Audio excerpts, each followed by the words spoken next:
Welcome, everybody, to the latest episode of Duo Talk, hosted by Matthew Cochran and myself, Matthew McAllister. We are absolutely delighted to follow up on really a conversation that was happening in the comments section of one of our previous shows. And we're following up with a really fascinating discussion about guitar societies and guitar organizations and building communities through our classical guitar and seeing what it means to our local areas and even sort of bigger than that. So we're delighted. We're sort of focusing on the US and on America first and foremost. And we're absolutely delighted to have Matt Hinsley with us. Hi, Matt. Hi, Matthew. It's great to see you. Glad to be here. It's wonderful. And we've got Brian Vaccaro with us as well. Hello from St. Louis. Yes. Good to meet you guys and good to be on with all of you, have this discussion. Great. Amazing. And Erik Mann has also joined us as well. Hey, Erik. Hi, thanks so much for having me on. Well, it's amazing. We're absolutely just delighted. And you represent three amazing guitar organizations in the US, which you're going to obviously get the chance to introduce to an audience that may well know all about you and an audience that might have never heard about what you're up to. And then I think it's going to feed into a really fascinating discussion about what guitar in an organization of a community means to all of us. And we actually had a previous viewer who was sort of saying, oh, my guitar society does this and it does that, but I see other guitar organizations doing this and doing that. So it's about sort of comparing and contrasting and finding out what's possible with our instruments. So for everybody watching, you could be watching on Twitter live, you could be watching on Facebook live, and you could be watching on YouTube. You can add your voice to the conversation. All you have to do is by way of comment. So already we've actually got Martha from St. Louis. She's just greetings from St. Louis. So you've got your Martha. Yeah, look at that, Martha. The community is out in force for you tonight there, Brian, which is amazing. Yeah. So, if you're from Martha, well, that's brilliant. If you're from one of the guitar societies or if you're from a guitar organization, that's how you can make your voice felt tonight. You can tune in, you can make a comment, and we will put the comments on screen and we will try as a panel to address whatever it is you've put forward. So we're delighted to have such an esteemed panel with us this evening. And I'm going to hand over to Matthew Cochran just to get us going with some first questions and get the discussion started. Well, thank you, my friend. And thank you to Matthew Hinsley from Austin Classical Guitar, Brian Vaccaro from St. Louis Classical Guitar, and Erik Mann from the Cleveland Classical Guitar Society. Like Matthew mentioned, like Matthew McAllister mentioned, today's episode is kind of a result of a series of comments that completely overwhelmed our chat during a recent episode that we had that featured Christopher Mallett. Christopher and his duo partner Thomas Flippen have done some work with each one of your organizations. And the general sentiment in the comments was basically like, well, why doesn't my guitar organization do that? So we thought it'd be great to have the three of you on the show to, first of all, describe what your organization does, and secondly, provide some insights about the benefits and the challenges that are part of building a community-based guitar organization. So my first question to each of you, and Matthew Hinsley, we'll start with you, is what is your definition of a community-based guitar organization? Our mission at Austin Classical Guitar is to inspire individuals in our community through experiences of deep personal significance. And so we look at our instrument as an opportunity to reach people and brighten their day. That word inspiration can mean a lot of things. It might mean create fascination. It might mean introduce some element that is a celebration of humanity. It might mean overcoming isolation by coming together with other people to play music or to enjoy music. And then the second half of the mission statement for me is the most profound, which is through experiences of deep personal significance. We look really hard at how we can do and be different things for different people in our community and provide services that are going to do good in the world. We do have a guiding question at the organization, and that guiding question is, what good can music do in the world today? And we ask that question of ourselves a lot. What good can music do in the world today? I think that many of the things that we get up to roll up into kind of one big idea. The current and former Surgeon General Vivek Murthy wrote a book called Together. And in that book, he talks about sort of a different pandemic, a pandemic of isolation, of separation of people, feeling separated and what that does to people's souls. And I feel like on a great day, Austin Classical Guitar is bringing people together in really profound and gratifying ways. We have a very special recording project going on right now. And just last night, I was at a youth rehearsal for 19 kids that are going to be in this recording.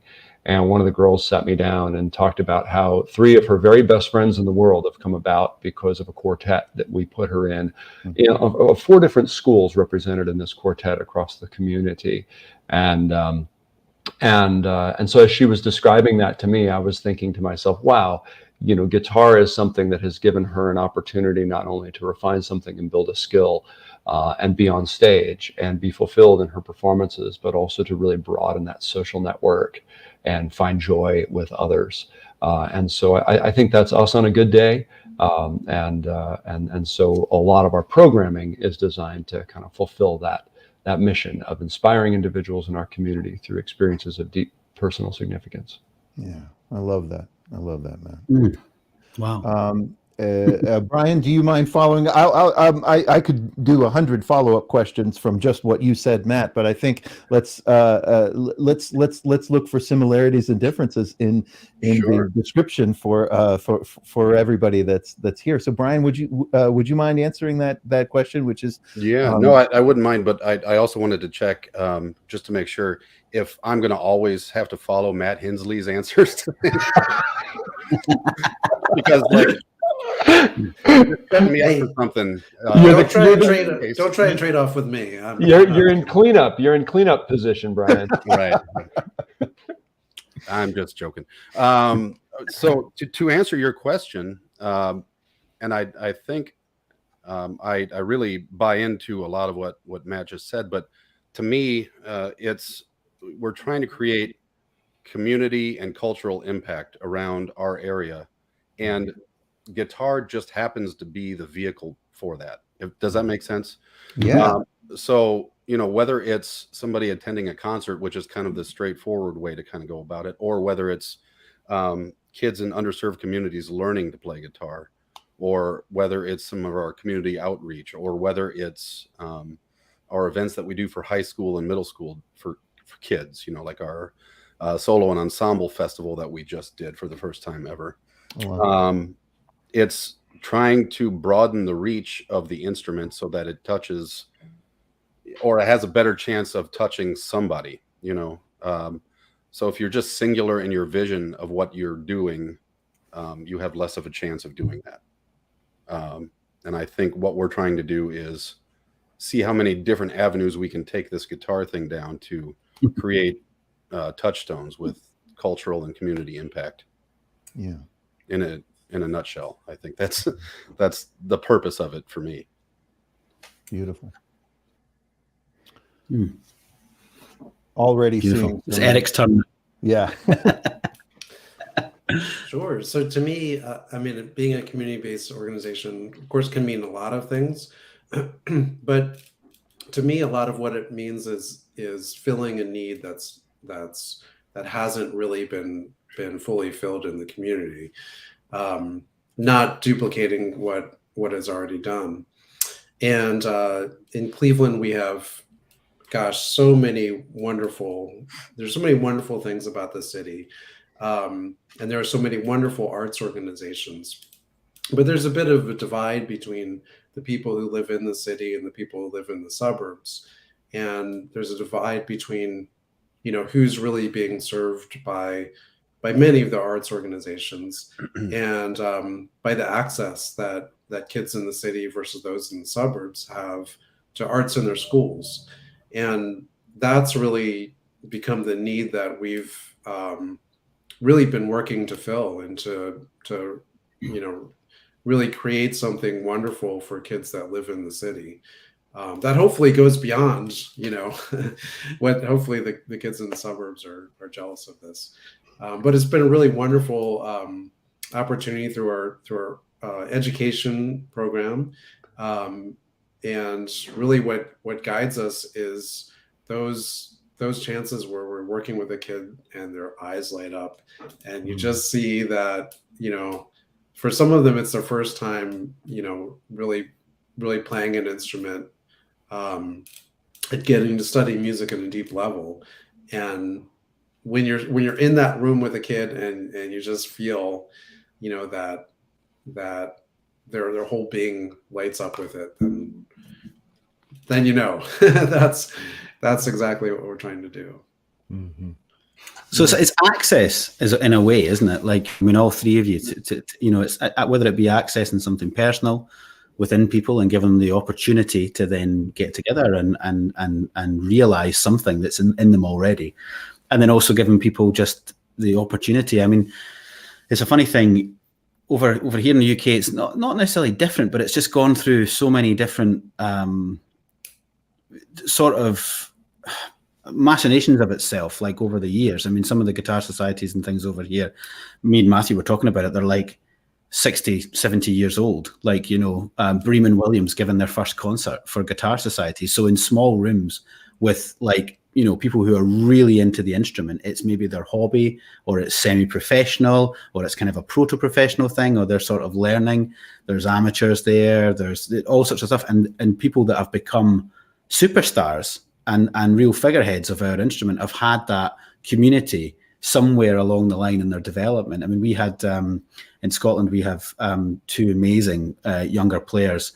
And I mean, they're not as young as they used to be. It's the same for all of us. But like, there's two great players, Ian Watt and Sean Sheeby, and they both came up at exactly the same time. And they both sort of came through the Royal Conservatoire of Scotland here, and then they also, would perform at guitar societies in Scotland and stuff like that. And people became fans for life, of these two players who had kind of quite meteoric, progression with the instrument when they got into it.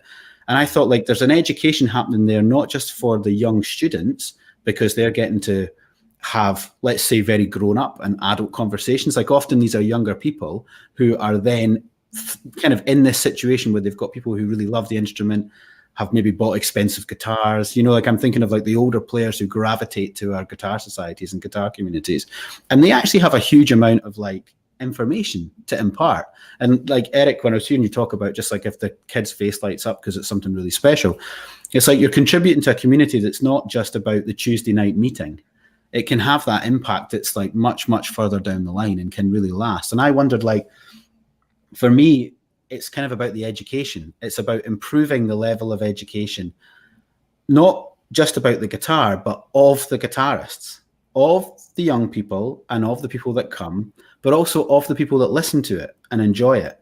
It's about getting them to play better, to get them to understand music better. Like, playing an ensemble is so important for so many skills that as loners, like up here when I'm practicing on my own, do you know what I mean? Like, we've no one else to go, you're slowing down, you're speeding up. Can we play in time, please? Like, if you're in an organization where you're playing in front of people and you're talking to people and maybe you're doing ensembles, your skill set goes up about music, and I wonder, like, all of what you're doing is education and outreach, and it's lifting the whole level. It's lifting the level of people who've got the guitar in their hands, the people that are listening, the people that then go to see the concerts.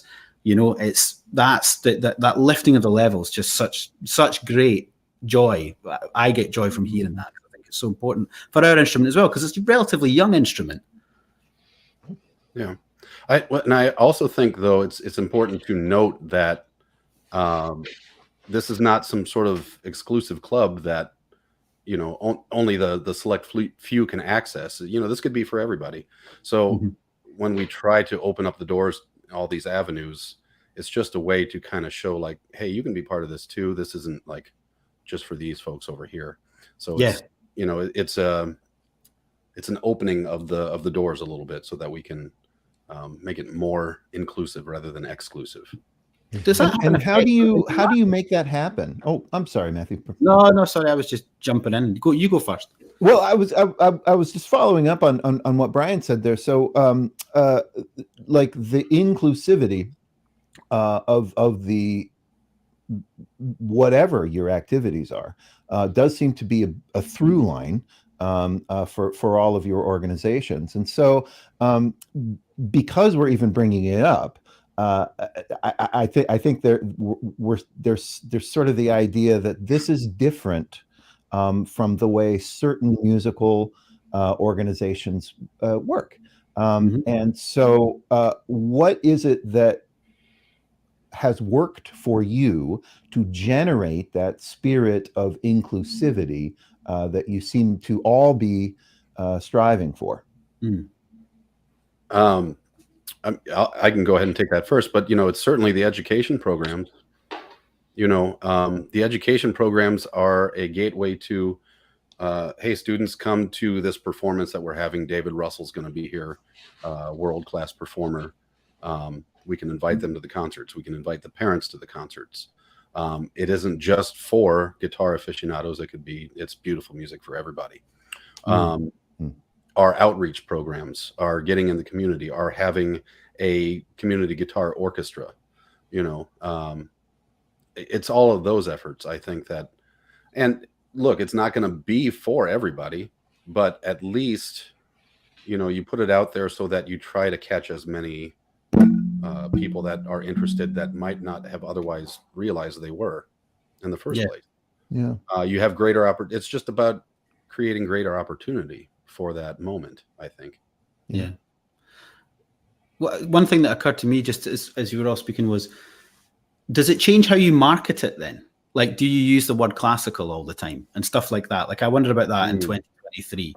Like, I don't know, Matt or Erik, if either of you've got like a feeling on that, because, sometimes the word classical and guitar don't make any sense being together.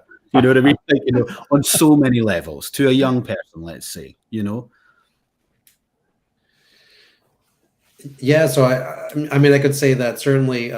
I think the reason why they often are together is because if it's flute, you're probably going to assume that it's classical music, right? But it's certainly something we've been thinking a lot about, because in our education program, we've really been working on diversifying the styles and bringing in all kinds of different styles and different voices in here, and saying this is all good music, and if it's good music, then it's good music, and let's do it. And we've been starting to kind of think outside the box, outside the box in terms of what we're going to present, and and really what we consider to be classical. Yeah, that's great to hear. Yeah, what about you? Yeah, I'd add to that. I mean, I really, both of what y'all are talking about. I mean, I think about 20 years ago, I got really interested in the idea of getting a lot more young people involved in playing the guitar and getting to share in the joy that I had experienced, that I'd seen so many other people to experience, and all of the versatility and sort of the accessibility of the instrument. And it struck me that the public school system was an incredible vehicle for reaching lots and lots of kids. And we didn't know 22 years ago, when all of that began, that we would have the kind of opportunity that we've had to add those programs. But we did have an opportunity to add daily 4-credit classical guitar programs to public schools. And so we've now added them to every school in Austin, and to schools in 45 districts across the state of Texas. And then we have partner teachers in 40 states in the United States. So it's a massive number of people that are involved. Here in Austin, guitar is now the second highest enrolled music class of any music class. So there's more kids playing guitar in our programs than there are in orchestra or choir. Band is still the largest enrolled program. But I think that when you ask a question about marketing, I think it's important to understand the depth of that kind of reach and engagement happening through the education program. And it's not that kids and parents are coming to all of our concerts, because again, our mission is to inspire individuals in our community through experiences of deep personal significance. And what's significant to someone in an experience with guitar may not be what's significant to someone else. But I think what is valuable from the marketing question really has to do with what is integral to any particular event. What is integral to the artist? It's not for me so much a question of, is it classical or is it not classical? It's what's cool about this. What's cool about this artist? And are we pulling every lever we can possibly pull to make this as relevant and engaging to our individual community as we possibly can? Gigi, for example, was just in Austin, and she played a magnificent concert, but she was here for almost a week. She was engaging with community groups, she was engaging with students, and then she wrote a piece for a student guitar quartet plus herself. And the show ended with her playing with 4 kids from the education program. I would say that there's no ACG event that happens anymore that doesn't have some component almost exactly like that. And there's a lot of other elements, food and beverage elements, and other kinds of cultural collaborative elements that we embed throughout every single event we produce, so that the event is a deep expression of Austin, Texas, that is then funneled through the artistry of some amazing classical guitarists from somewhere in the world. And so it's a really deep integrated approach to where the marketing is really led by the creation itself, and the creation is an expression of the community, and it's embedded properly. So therefore it permeates all these different areas, you know, almost kind of effortlessly once that's there, which is great because it'll become a momentum driver. You know, that's amazing. It's fantastic to hear. We've got a few comments coming in. Sorry, Matt, can I yes, absolutely. Just mention a couple of things and then I'll hand over to you. Gail, who I think was maybe part of the catalyst for having everybody on tonight and talking about guitar organization. This is maybe in its simplest form, and I'm absolutely right with Gail here. It's great to have a venue to share what we're working on with others and to get moral support. Education and outreach are also important, and of course they are. And you kind of, in a way, don't have one without the other, because you're reaching out to people to spend time with them and then get all this positive energy from it, you know, and advice and experience. And then maybe what we've sort of maybe hit on a little bit there, or we were just starting to turn towards, from Carter Stark. He says, I'd love to see guitar societies do more collaborating with other organizations. For example, working with a gallery to put on a concert at a showing. This helps to integrate into the community. And a lot of what Matt Hinsley was just saying was talking about that community integration being from the ground up. And, you know, it does strike me as interesting. I think Carter hits on something else. I mean, guitarists, they can play anywhere. Like, they really can. I mean, like, you know, quite often, and I'm coming back to this, classical guitar players can't play anywhere. Do you know what I mean? The nails have to be right. The stage has to be the right temperature. You know what I mean? All the paraphernalia has to be in place. I have to have a guitano, a Dynarec cushion, a footstool, 2 footstools sometimes, 4 tuners, the exact right strings. You know, all conditions have to be perfect. And then I'm still probably going to buzz. But anyway, like, you know, so other guitar players are just like, yeah, I've taken out the case and I've started playing. And I find like guitars are really malleable and flexible instrument. And I've seen really quite well-established community organizations in the UK reach out to guitarists because of their flexibility. Because of their flexibility with repertoire, because of their flexibility with how they present the concerts. And I'm talking about the protagonists, the players, not organizations. I'm talking about other organizations that aren't guitar-centric, reaching out to guitarists because they know the guitarists can communicate with an audience that they want to bring into their organization that don't normally associate themselves with it. So it's like there's a real strength in our instrument. And that's kind of why I was wondering about the marketing thing. And I like Carter's comment there as well, because I think like our strength is our instrument. Our instrument's such a tool for communication and intimacy. You know, it's a quiet instrument. You can bring it into any space. It's, you know, I mean, what do you guys think about that? As the guitar as the focus in a different way? Nothing. You don't think anything. That's fine. I got lots of thoughts. Jump in there, somebody. So the question is, are we replying to Carter's comment specifically here in terms of collaborating? You can reply to anything you wish. Okay.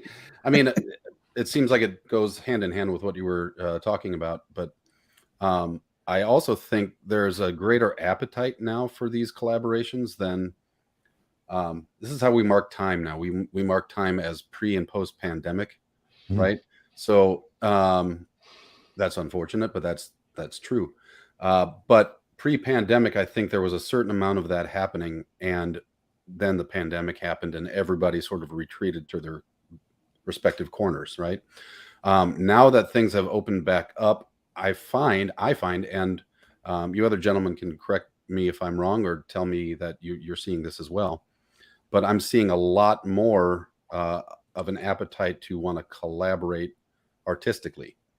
So like Carter's example here, working with a gallery, I've been approached recently about different collabs with different organizations, be it other musical organizations, an organization that works in the juvenile justice system, for example, bringing an education program into their wheelhouse.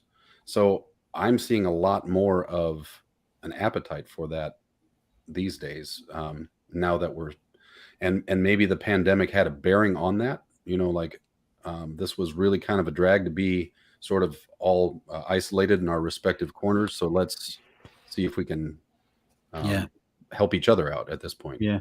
I don't know if Erik and Matt, if you're experiencing that as well. Yeah. I mean, we sort of take collaboration sometimes overboard. I love it so much. I have a blast. I just think music is a supreme collaborator. I think music in general just goes. I mean, you put music and words together and you get songs. You put music and moving images together and you get movies. Music can go with stuff so extremely well, and music can go with itself, with different instruments collaborating with one another. And even during the pandemic, we broadcast 40 full-length broadcast quality shows during the lockdown period. And we did a show with the Art Museum. We did a show with poetry reading and sitar. We did a show with a guy playing the classical guitar and another guy painting in real time. We over the years, of course, it's just been, there's so many wonderful examples. Some of my favorites are when we commission new film scores and then for silent films, and then show the silent film with the artists performing their film score live while you watch the movie. Those are a total blast, and bring in all kinds of different audience members. A lot of times we're happy if we're playing second fiddle. We're happy if it's somebody else's event and we show up. The ballet just did a great, big, beautiful show, and they wanted electric counterpoint to be one of the things that they did the ballet to. So we supply the guitarists, and that's just pure joy. I'm working right now with film director Robert Rodriguez, and he's donated his Spy Kids movie music, and kiddos are playing that this Wednesday in studio, and then he's filming them on Saturday, and that's going to be part of something coming up later in the fall. So it's just endless. And Carter, I love your comment. I just say go, just go. The answer is yes. Yeah, Carter's actually, he's a friend of the show, a friend of ours, and his local guitar organization is the Rochester Classical Guitar Society, where most of their concerts are actually held in like a independent movie theater that has been around for a long time. They also do actually show some local artists, and there's that in itself is a pretty giant set of collaborations. And actually what I'm noticing, and Erik, I would definitely want to hear your answer to this question too, but I did want to jump in because I think one of the things that's really unique about these sorts of collaborations, and also the way I think that the three of you are enacting these collaborations, really highlights the regionality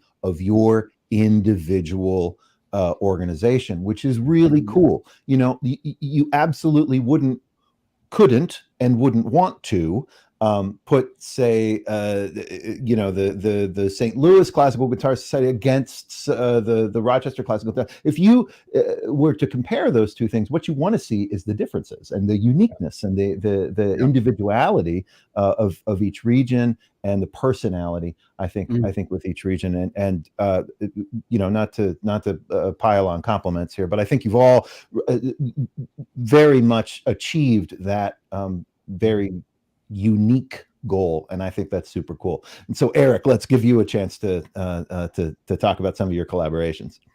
Oh, sure. So, I mean, some of my favorite ones were done during the pandemic with some artists in residence we had. So I'm thinking of one that I'm killing myself because I can't remember the name of the language, but we worked with an artist from Mexico, and she had a friend who's this amazing poet who wrote poetry in an indigenous language of Mexico, and actually came on and read the poetry and wrote verses. We had a singer who sang the verses, and turned into this really amazing rendition of La Llorona with 100 guitarists, about half from Mexico and half from Cleveland.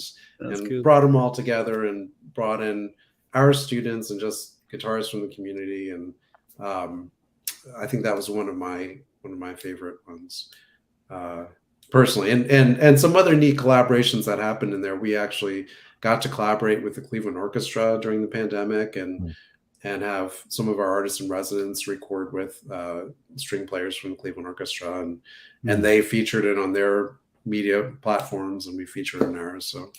So it's actually a really neat time, and it's exciting to see, some of the live stuff happen again, of course, and a lot of these neat collaborations.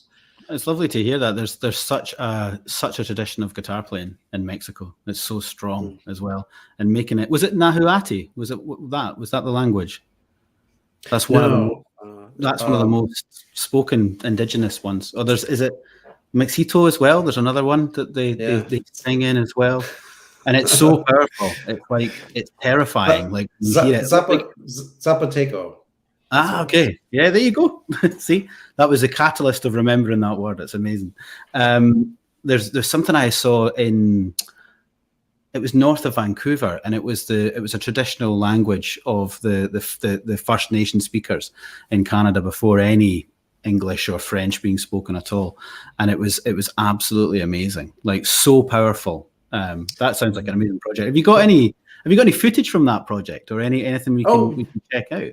Oh yeah, you can find it on. It's called. So our whole project was called Creative Fusion. We've got that on our website. Great. Yeah, and we had 3 different artists in residence, but that one, Anastasia Sanaranda from Mexico, she did 4 different pieces from 4 different regions in Mexico, and for 4 different, completely different instrumentations, and each of our 4 projects, and it really just highlights how diverse the cultures are in Mexico. And I think sometimes at least up here in Cleveland, in Texas you're probably a little more aware, but here in Cleveland I think people aren't quite as aware of how diverse the cultures are. And That's amazing. Well, listen, for all of you gentlemen, what we'll do is, as the dust settles in the next day or so, because a lot of people come back to the show and they rewatch it, they do all sorts of stuff, or they go, there was something that, I wanted to just check out in a discussion.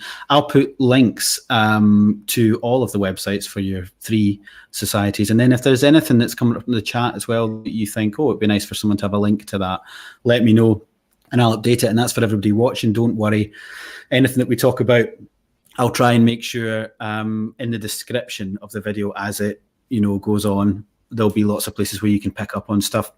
Really interesting. Martha here just come in to say, as we continue to develop, it would be impactful to have the opportunity for the kids in education programs to perform for seniors, elderly, isolated in senior housing facilities. So thinking of care homes, old people's homes, we call them in the UK. And it's something that struck me there.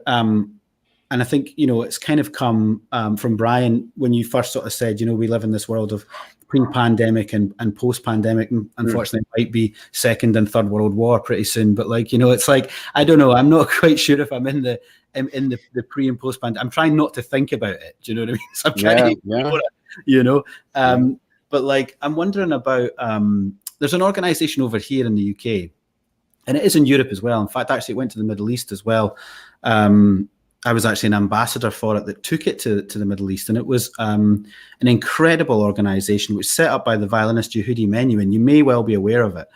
And Menuhin, after the Second World War, he would play music, obviously on the violin, to people who had survived the war, people who had survived being in concentration camps, people who had survived, you know, the real horrors of war. And he realized the effect and the potency of going to these places where, you know, you couldn't necessarily comfortably bring all these people into the classical concert hall, but you could take the music to them. And he helped set up this sort of Live Music Now organization. And it has, you know, Live Music Now Scotland, Live Music Now Wales, Live Music Now England. It's all across the UK, and it's also in Europe and Belgium and in France, I think, as well. And it's in the, you know, the Emirates as well. And it's a bit like Martha's idea of like taking young, talented musicians, and then they're playing in these places where they can make such an impact on people's day-to-day lives, you know, whether it be nostalgically bringing them back to a different part, you know, of their brain where something's locked away, and then they can have that, you know, a little bit of the sort of flame put under that and it gets brought back to life. Or just, you know, even the staff getting a bit of respite from the care that they're having to give 24 hours a day, having, you know, a group or young musicians come in and perform is just so brilliant. And, you know, the funny thing about that organization, it's quite a big organization, was it wasn't really for guitarists for a long time. It was really, you know, string quartets, piano trios. It was very classical, a lot of singers. And more recently, guitar has become very involved in that. And I've seen the evolution of that organization to a certain extent, because guitar brings something else to the table in terms of musicality and movement and all sorts of things for the people. So I think Martha's point is really on, and I'm sure you guys have got examples as well of you already sending young musicians into these types of areas. Have you got any experiences of that working well, or even been challenging? I would just say that I don't have any specific examples that come right off the top of my head, but I would also encourage that idea that Martha has, because guitar is set up to be an instrument that would, first of all, it travels well. Its portability is a benefit, and its musical versatility. When you're talking about a certain audience and you want to play a program of music that's going to speak to them, be it you know, people in senior housing facilities or some other audience, guitar has enough musical versatility to sort of customize the experience for the person that's listening. Yeah. So I think guitar is set up well to do exactly what Martha is suggesting here, and even go broader than that. Yeah. Yeah, I would totally agree. And in 2014, we actually started a new division of the organization called Music and Healing at ACG. So I guess that's 9 years of experience now. We have a Music and Healing roster of performers and instrumentalists, not only guitarists, that work in a whole variety of different kinds of facilities. So we have about 15 current care providers that we work with, and our artists are out every day. You know, it's always challenging, Matthew. You asked about challenges. It's challenging every day. So it's, you know, there's you're encountering in this kind of work any number of difficulties. A lot of times it's just, you know, if you're spending time in a children's hospital, for example, then you're working with kids that are dealing with chronic and sometimes tragic circumstances. Bringing music into that space, helping them write a song, helping them learn to play the guitar, or just performing for them. Yeah. I will say that we tend to prioritize long-term engagement. We really, as opposed to show up to a particular facility, play, and then don't go back for months. We really like to develop relationships. We think music is a really strong way of doing that. But we work in a variety of shelter environments, folks that are sheltering from domestic violence or survivors of trafficking, things of that nature, where music is rare and very, very special, very powerful. We work with a lot of incarcerated individuals, 2 homeless shelters that we spend time in every week, making music. A lot of great musicians in the amongst the housing insecure population, and they love to play, and they love to sing, and they love the music. We've been providing music for several years for a place that's where caregivers who are helping out elderly, usually family members that are dealing with a limited memory and dementia, get to drop their loved ones off for lunch, so that the caregivers themselves can have a moment to have a break. And we've been doing music there for years. And we just wound up in a situation a few months back where nobody was available to go from our artist roster on a particular day. And so I went ahead and just went myself, and not really sure what to do, but I thought it would be fun if I dusted off all my classic rock tunes and sang and played like a bunch of 60s and 70s folk music and rock music. It was so much fun. The folks in the space, about 25 people, and we were sitting there, and they were singing up a storm, and the staff lost their minds because they hadn't seen so much participation before. So I just go back now every month, and it's food for my soul to be able to give in that way. It's not exactly what probably an executive director is supposed to be doing, but I love doing it. And so probably exactly what an executive director. I'd argue you might have nailed it there. And I appreciate the support. Well, if Elon Musk would actually ride one of those rockets, then we might be in a better position. Do you know what I mean? It blows up in the atmosphere, and that's that done. We can all move on with our lives. You know? But listen, it's amazing you say like there's all this music in these scenarios, and you don't know it's there. I used to go in to a whole wide gambit of places, like, you know, intensive care wards for head injuries. So people flown in on helicopters from motorway accidents. And, you know, in their recuperation, they would get some music by their bedside. And it was essentially to just try and get some sort of cognitive response going on so that maybe there was something that people could build on. And, you know, blind schools, old people's homes, all these kind of things. I used to do it with a violinist. And he was amazing. He just knew everything. Like, he knew the repertoire inside out. And he was playing away, and we were doing Fire or something like this. And this old geezer in the old folks home started like stopping him, and just asking him for like orchestral excerpts. And it turned out like one of the care providers came over and said he used to be in one of the orchestras, like in the Royal Scottish National Orchestra. He retired, 25 years ago. He's been in this home for 10 years. So it just became like a request show. He was like, right, Sarasate, Tchaikovsky, can you play that bit from Romeo and Juliet? Can you play this little bit from Vaughan Williams? And then Fergus just stood there all day being like, listen, you can go home. I'm just going to stay with this guy. And we're just going to go through the greatest hits of the violin world. So you never know. I mean, about this, I'm off on one, but we went to this amazing place in the north of England, which was a village which was entirely set up if you were blind and a young person. So basically you would turn up there and you were given free reign. So there was a post office, and there was like a pub, and there was, you had to cross the road, cars came through it. So you lived exactly, there was some protection elements, but essentially you were a young adult individual. And we were to go there for a week to work with the musicians and stuff like that. I remember we got the train down, we turned up, we went into this room, and it was like a drum kit, drummer behind it, ready to go, electric guitarist ready to go, accordion player, the PA was set up. And like, honestly, Fergus and I took about 2 days to get up to the level of this band. It was like, Jesus, man, we're sitting in with some really good musicians here. And they were like, you could see them being really frustrated, like, oh, they don't know the tunes yet. We're going to have to wait till they catch on, So it's like, you as a musician, for Martha saying, be impactful to get the young people in. That Live Music Now program I was talking about, it was pitched to graduates, like just graduating from their bachelor's degree. And it was amazing to see, these students with such focus and drive being put into these situations with support. And sometimes these situations are very, like you mentioned, Matt, they're very, they could induce even a sense of trauma, or they could be, they're very emotional situations. So you need to be the right kind of person. You need to have a bit of support there if you're going to go in and play your music in that type of environment. But the benefits you get as a communicator are massive, because, it's not everybody pays their ticket, comes in, has their program, sits down, watches their concert, all the expected norms. Anything can happen, you know. On the panel for these things, I sit on the panel for these things now. We have to act as one of the audience types.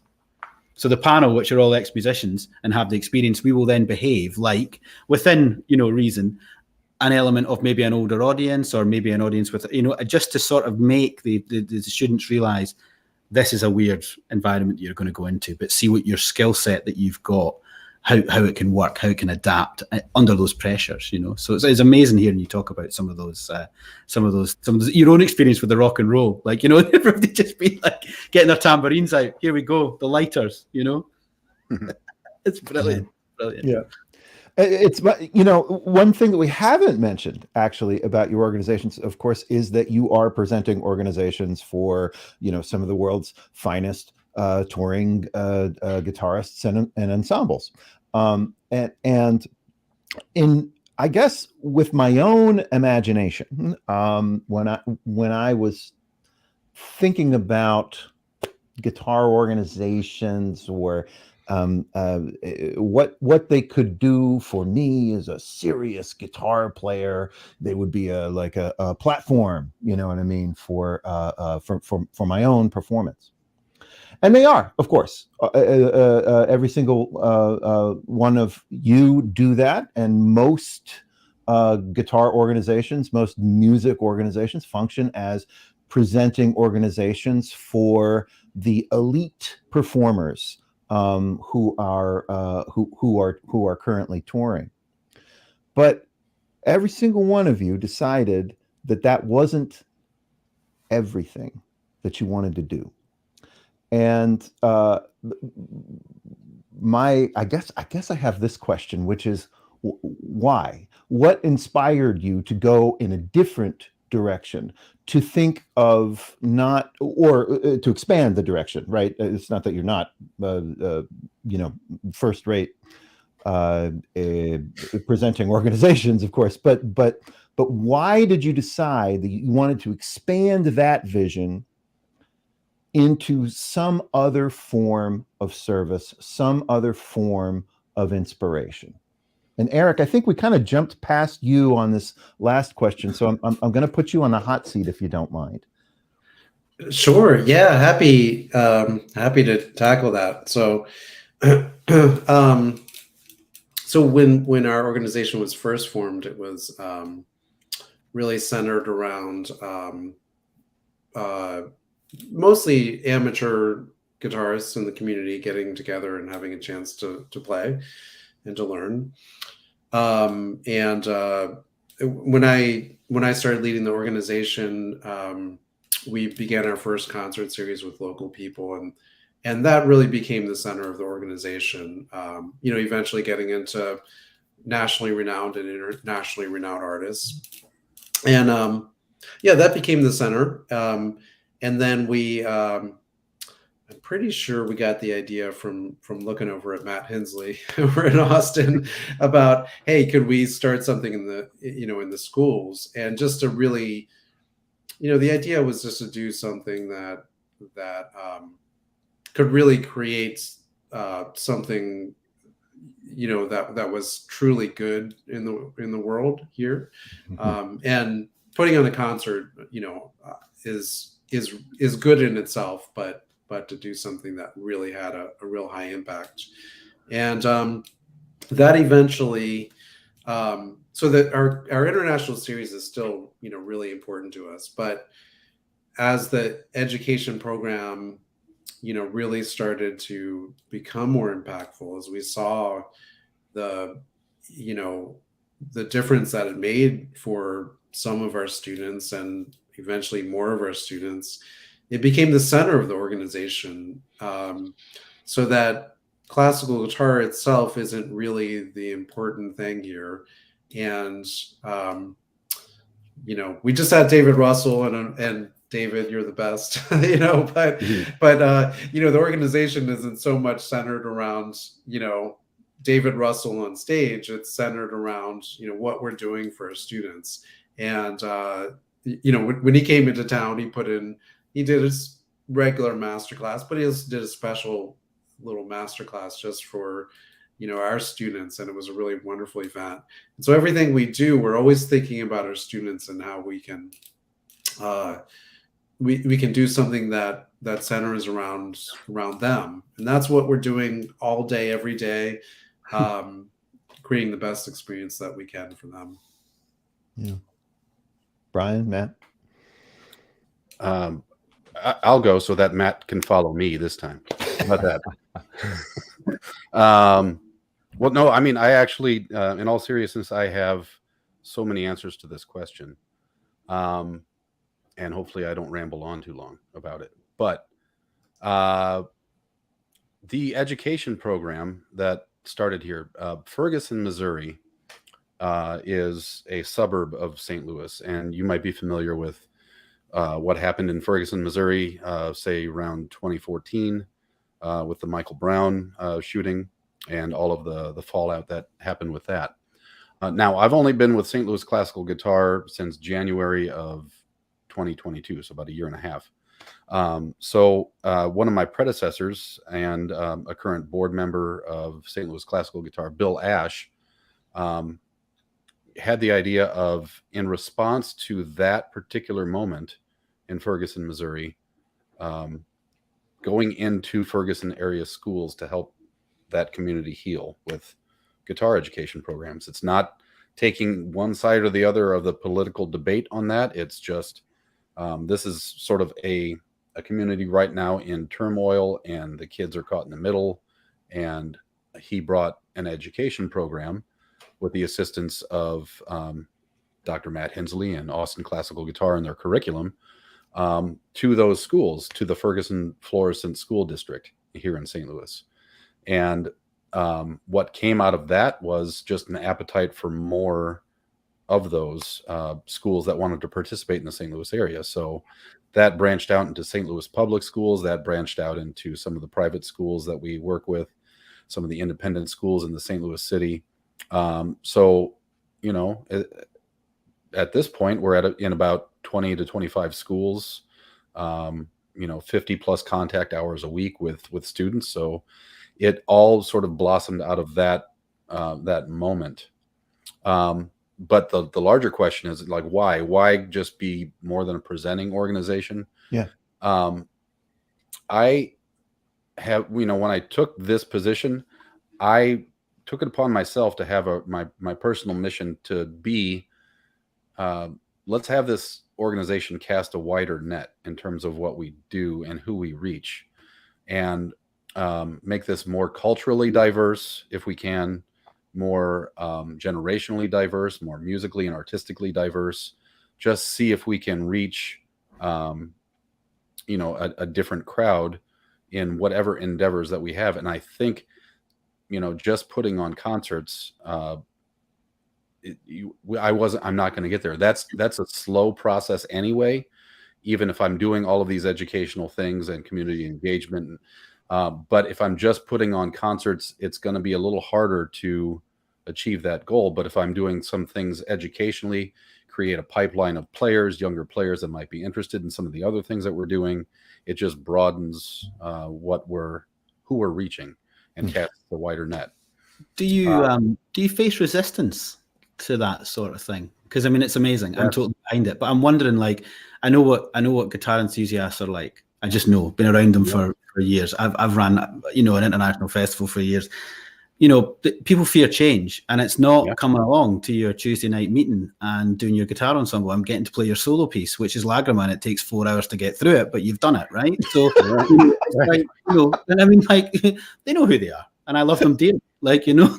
Some of my best friends take 4 hours to play Lagrima, but this is the thing. Cut that out.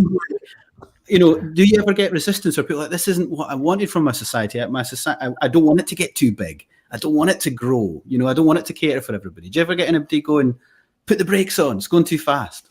Yes. How'd you deal with it? So it's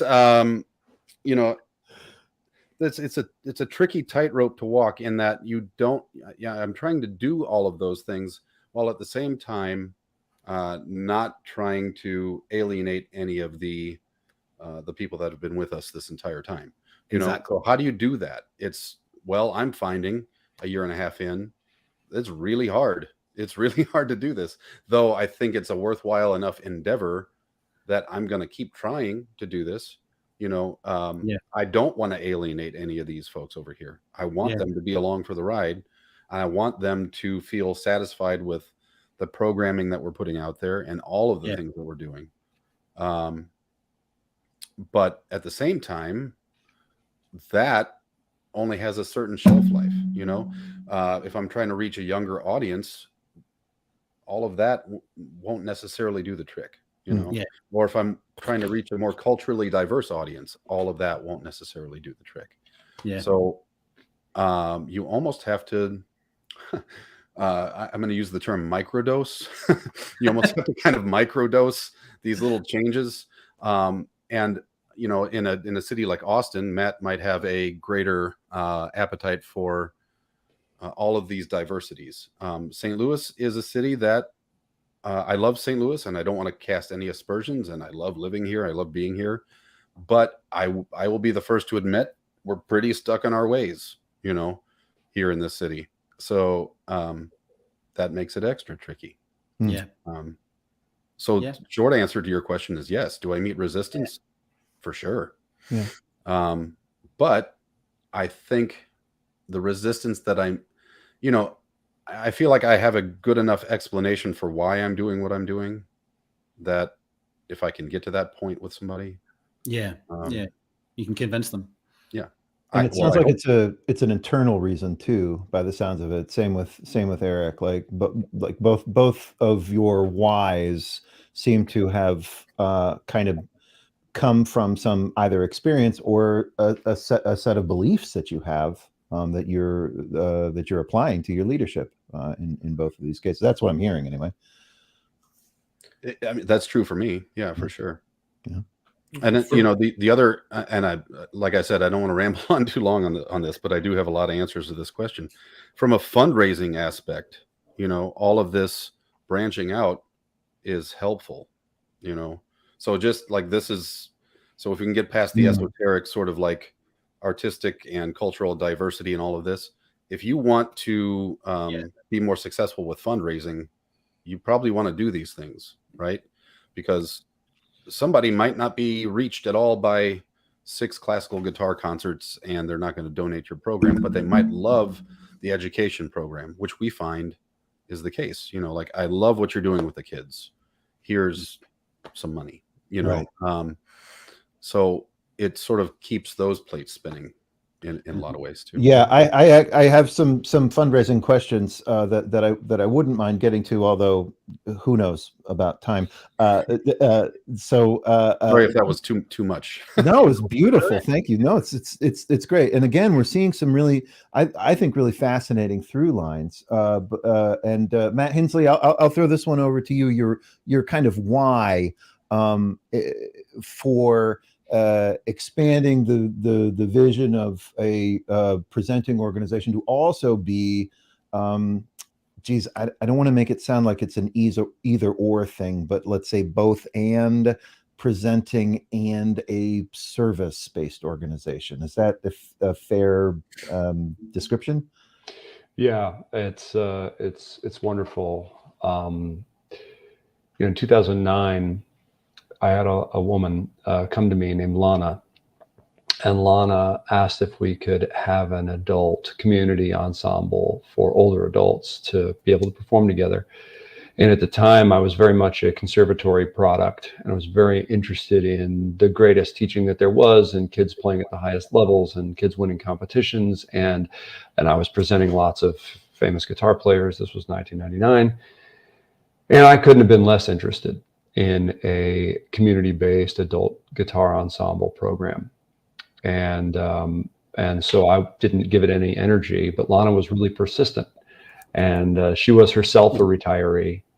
And so she started under our auspices a adult community program in 1999. And that program actually now, 24 years later, has some members still in it. that started in 1999 that are still active. Wow. But along the way, some of our best friends, our greatest volunteers, and just lots of amazing music has been made. And when Lana died and her son called me about 10 years later, about 2008, 2009, her son called me and asked if I would speak at her funeral, because he knew that this organization and her work within it had been a really important part of the end of her life from 1999 to about 2007. I was thinking about what I wanted to say, and I started to prepare comments. And of course, by that time, things had really exploded. We had, offices and staff members, and things had really changed in the intervening 10 years. And we had a lot of community programming going. And I realized that Lana was one of the reasons why. Because Lana challenged me in my preconceptions about what classical guitar was, how it should be done, what made it valuable, and who it was for. And I think of that as almost a kind of armor that had been built up around me through my wonderful guitar training that I'm very grateful for. But I built a series of beliefs. And I think Lana was one of the first people that I can remember who helped me pull one of those pieces of armor off.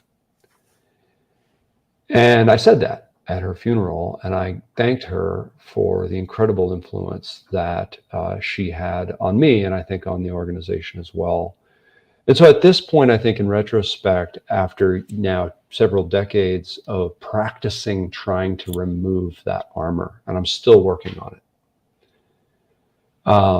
but having experienced now tens of thousands of young people learning to play the guitar, and having seen so much programming, so much joy in connection and in community, I guess I would turn the question almost completely on its head. And I know where it's coming from, right? Because that's the paradigm we've all inherited. But I would turn the question completely on its head. And I would say, what about just obliterating the paradigms?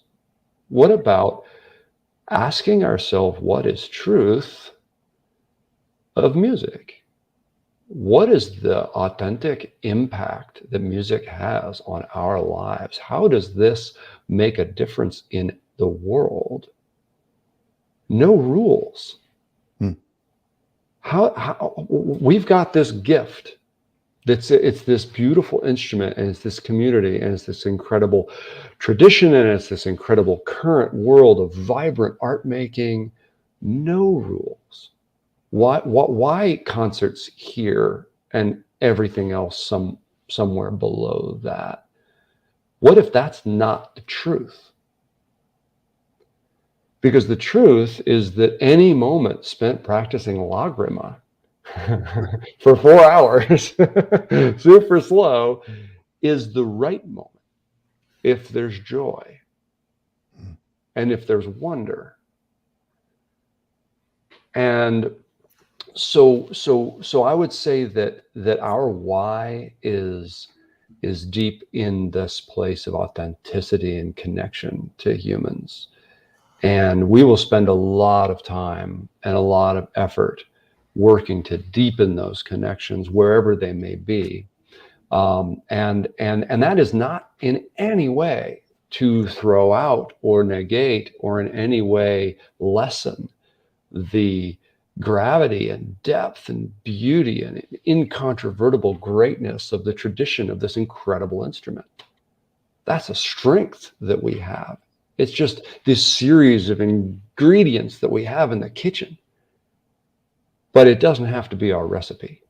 We can make the right thing for the right person at the right time, and ask ourselves to do that over and over and over again. And then our job as organization directors is to go find the money, go find the resources. To segue into your next subject there, our job is to go distill from the ether the resources that are going to make all of this possible, so that our artists that are going into hospitals and into schools and into shelters and into concert halls and into recording studios aren't doing any of that for free. Yeah.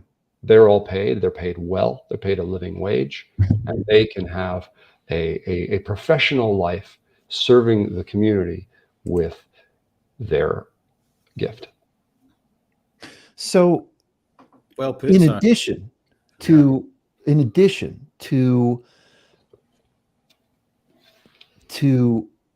being able to think so far outside of what the sort of conservatory model, which I mean, Matt, you and I are exactly the same age, and we sort of had very parallel, kind of educational experiences. You have taken that experience and rethought it and reworked it and built upon it or even broken from it in some ways. All of your organizations have achieved some of that, and I mean this in the most complimentary sense. Mm-hmm.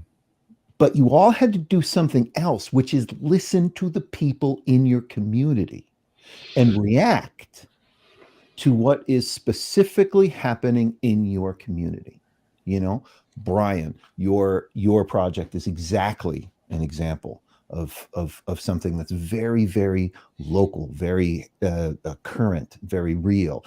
Matt, what you're talking about, that really, it comes from listening to what's happening in your community. So before I ask you the questions about how do you fund it, the question that I have is, how did you know to listen? How do you know who to listen to? You have so many different ideas coming in all the time. You have your constituencies probably don't have exactly the same concept for what direction your programs want to go to. So how do you do it? How do you listen, and how do you act or react to the people who are in your communities? Who wants to go first, gentlemen? I can go first. Go for it. Only because I'm still learning how to do that. I'm relatively compared to these other gentlemen, I'm very new at this. So I'm a year and a half in, and I came from a myriad of different backgrounds. But this is the first position where I have had to do this very specific kind of listening. So I'm taking my lead from the folks that came before me, and the other gentlemen in this conversation, and other people that run similar organizations, to learn exactly how to do that. I think I've learned a lot in the last year and a half or so, but then I also have taken the approach of trying a myriad of things in terms of programming, seeing what works, and maybe discarding what doesn't, or tweaking what doesn't. That, having the latitude to take that approach has been beneficial as well. Stealing ideas from, and I'm not too proud to say I've stolen Austin classical guitar ideas and said, let's try that in St. Louis, and some work. What? Yeah, I've told you this. This shouldn't be a surprise. But the interesting part of that is when I do those little experiments, I see what works in Austin doesn't necessarily work here. So that informs me. That tells me, well, okay, then I got to dig into why. Well, why does that work there? What approach are they taking? Or what sort of population are they dealing with that's different than what we have in St. Louis? Or what circumstances do they have that's different? So I got to read those tea leaves as well. So this is me learning on the fly of how to do all of that. On the job training. Yeah. Good. Who else wants to take a crack? Sure. I think it's a lot about a lot of individual conversations, and just having the open ears to actually hear what people are saying with an open mind. And as Matt puts it so eloquently, taking some of that armor off, or letting that armor at least be a little flexible or get a little air in there, you know. Yeah, I remember a few people, early on saying, maybe you should try some other styles of music with the education program, and maybe we connect. And at the time, I haven't always been open to that, to those ideas. But after a while, and you try a little something, you think, oh wow, that really connects. And and it doesn't mean you have to change everything that you do. You can, instead of making an either or proposition, it can just be an and. And I think like there's so many differences between the so-called classical guitar community and the students that we serve. And when I moved to Cleveland in 2000, I moved here to go to conservatory, and the conservatory is in Cleveland. And you're sitting in a practice room. You're literally, in these concrete walls, completely sealed off, spending most of your time in isolation, especially if you play guitar, not interacting with other people, even at your school, and certainly not interacting with other people in the community. And after graduating, it was kind of like, wow, why is this space within the conservatory so different from the community at large? And you start to question things, and if you stick around a community, eventually, you just try and be a part of it. You try and talk to people. You try and go to events and absorb, what's actually happening, and try and meld the, everything, bring everything that you love, and learn what other people love, and bring those things all together. Absolutely. If you don't mind me jumping in here a little bit, gentlemen, just because obviously I think Matt wanted to talk a little bit about fundraising, and we've had Gary just say, do you have any advice on how to set up and get a guitar society going? And as is normal with the comments on the show, people are also talking to each other in the comments, and Brett sort of says having a relationship with other arts organizations in the community seems important, and of course it does. And I'm sure Gary has been watching, and if you pour back over this conversation, there are a huge many pointers in there about what to do. Maybe not the mechanics, and maybe we can get a little bit to that if we're thinking about fundraising in the next part of our conversation. And also possibly, Gary, don't try and obliterate the paradigm first. Do you know what I mean? Like maybe when you're watching it back and you're thinking, what are the key things to take away? Get your guitar society established first, and then you can go around obliterating paradigms as you see. But maybe right off the bat, I'd say, it sounded like the episode of a Doctor Who. Do you have Doctor Who? We have Doctor Who. We have Doctor Who. And obliterate the paradigms just sounds basically like the name of the episode. I'm going to steal it now, Matt. I'm afraid. I hope you will. You have that is never going away. I'm looking forward to the memes. Good. I loved it. I absolutely loved it, I must say. So if you're getting a guitar society going, how do you get some money to put the thing on? Where do you start for anybody out there like Gary who's interested in maybe thinking about, let's try something? Maybe Matt, go to you first. This is a slightly awkward thing to say, but I did write a book about this, and so so only because we don't have a ton of time, and I would say that whatever's in there is better than whatever it is that I would possibly be able to say here.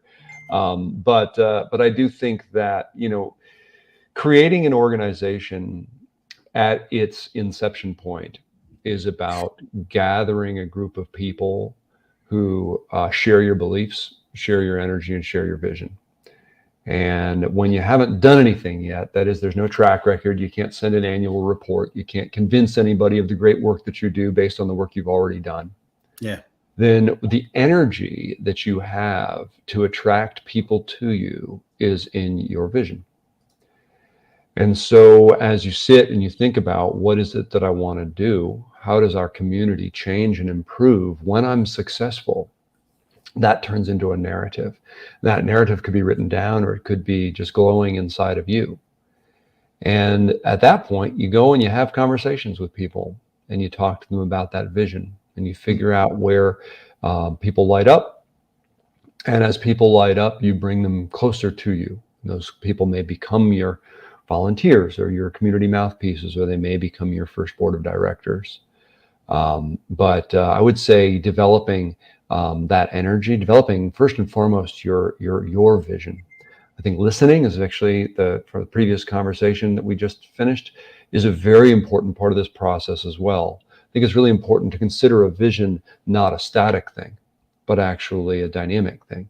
Yeah, so as you begin to have you begin having conversations with people, and you start to learn that there's things you hadn't thought of yet that you can build your energy with. So that's my short answer. There's a lot of pressure on young entrepreneurs these days in the musical world as well to have a vision statement that like somehow ticks a lot of boxes. It's inclusive, it's culturally diverse, all these different things. And they might find it hard, if they're 20, 25 or just starting out or whatever, to truly know if they do tick all those boxes. And it's important to hear you say that the vision can change. So your vision statement from inception of a society to then what it does 10 years down the line can actually be very different. And as you succeed in one area, that can become a more important part of the vision. Because I see that a lot, coaching young people about like what they're, maybe if they've got an ensemble and they're trying to establish it and they're trying to make it make impact, this vision statement and this idea of having a vision is so important. And it's like you've just described, I think, Matt, it's better if you're talking to people about what that can be, What about, Erik, do you have any advice for Gary about what he should do in setting up a society? Absolutely. Read Matt's book. I'll put a link in the description. Yeah.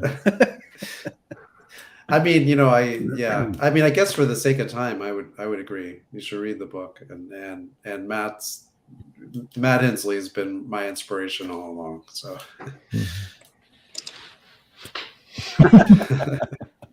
I gotcha. What about yourself? I would also add that don't be afraid to start small and move methodically and deliberately.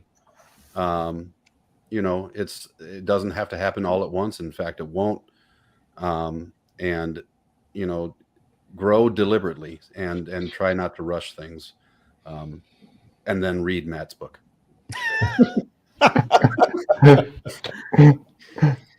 Yeah. Oh, there we go. Gail just wow. chimed in with a comment. We're kind of coming to wrapping up, but I don't know. She was surprised that their Guitar Society didn't even charge dues. Maybe more could be done if we had a stash of money. And that's nice, even coming after what Brian was just touching on there is like, get the basics done, have the drive, keep going, keep pushing through. And you do have to charge. It was really encouraging to hear Matt saying, like, no matter what work people in the institution are doing, they're being paid for it, and they're being paid a proper rate for it because it's important and it's valuable work. So therefore, it should be remunerated correctly. And if you can charge a ticket price or whatever, then your society is going to survive because it's going to have some money in the bank to do something. It's crucial to any of these things continuing to move forward. Yeah. Yeah. Lovely. Very much agreed. Well, gentlemen, I think we're coming towards the end of the show this evening. That's lovely. We've had almost about an hour and 20 minutes of your time, which is just, we're so grateful. Thank you all for coming on and spending the evening with us. I think it's daytime for you. It's getting darker and darker here in Scotland. We're about like 20 past 10, so the light is fading. But it's been a pleasure to meet you all virtually and to have you on our show and have you contributing to such a fascinating sort of discussion, because I think like it's probably going to grow arms and legs and go on, and people are going to think about it in the future. But it's just been wonderful to have you with us. So we really appreciate you being part of the show. Thank you so much, Matthews. It was an honor to be part of the conversation. Well, like all of our conversations, it's an excellent start of a conversation, which I hope that we can continue having over a series of these. So, gentlemen, my thanks too, and it's been an honor. Before we wrap up, we're going to do just a few little sort of Cochran and McAllister announcements. And then I'll allow Matthew to maintain his dignity and close us out. So Matthew McAllister is coming to Northern Michigan in 10 days' time. And we will be performing in our region. And if you are watching from the Northern Michigan area, or if you love to travel, come and see some of our stuff. This is what we've got going on. Interlochen Classical Guitar Intensive is happening June 18th through the 22nd. We've got a series of concerts happening there. Go to interlochen.org to see what's happening. Matthew and I will be playing a concert on Sunday, June 18th at 6 p.m. in Dendrinos Chapel. That's on the Interlochen campus. That's a free concert open to anybody who wants to stumble onto the campus and watch us play at 6 p.m. We also are playing at the Garden Theater in Frankfort, Michigan. That'll be a slightly more extended program. Bach, Vivaldi, Chick Corea, some schlub named Matthew Cochran, you name it. There's some stuff in there. We'll post links in our comments for these shows. We will be announcing our next date for the next duo talk, and that's what I have for the shameless self-promotion desk. That wasn't too bad, you know. Oh, I don't think you sold your soul too much there. Do you know what I mean? I think you managed to maintain a sense of dignity and professionalism throughout all of that. I'm very impressed. Well, gentlemen, I'm sure you're no strangers, all three of you, to the shameless self-promotion. I'm sure you get emails about it every day. I know I do, running a festival. But listen, I'm delighted to be coming over to your neck of the woods. I mean, I know the US is massive, but I will be setting foot on your soil. So it'll be lovely to be over in Michigan. But again, gentlemen, I just want to say I think it's a really important discussion that we've had tonight, and the fact that it will be there on Gallery Guitar for people to watch in the coming days, and just advice for people thinking about setting up organizations and what organizations really mean. What is the purpose and point of setting them up? We've heard so many heartfelt comments from all of you tonight about why you do what you do, and we're hugely appreciative of you sharing that with the community. And please, share the video with your societies, and I'm sure they'll be so proud to hear their leaders talk in such a great way about what you're doing and what you're continuing to do. So that's it. Just thank you so much, and have a great rest of your day, and we'll see everybody again on Duo Talk really soon. Thanks, everybody. Thank you. Bye, everyone. Thanks so much. Thank you. Good night.